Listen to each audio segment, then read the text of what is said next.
नीचे दिए गए चित्र और संदेश को आधार बनाकर लगभग 300 शब्दों में व्याख्या प्रस्तुत है। व्याख्या 300 शब्दों में।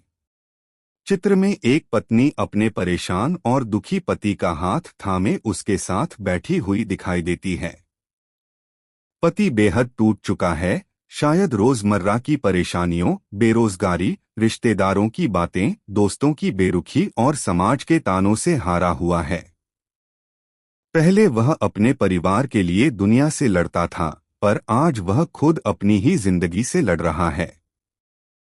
उसके दिल में दर्द बहुत है, मगर जुबां पर कुछ नहीं। उसका एक ही सहारा है, उसकी पत्नी।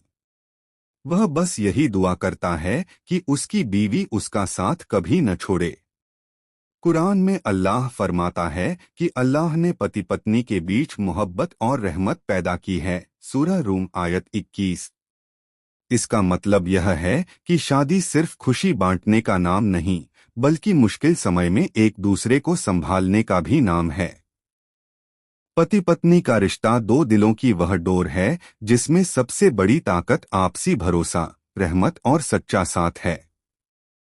जब पति पर कठिन समय आता है, जैसे बेरोजगारी, आर्थिक तंगी या मानसिक तनाव, तब वह सबसे ज्यादा अपने जीवनसाथी के सहारे की जरूरत महसूस करता है।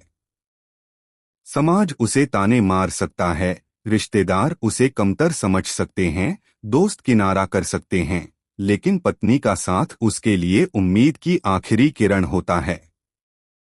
पत्नी का प्यार, सब्र, हौसला और दुआ उसे टूटने से बचा सकता है।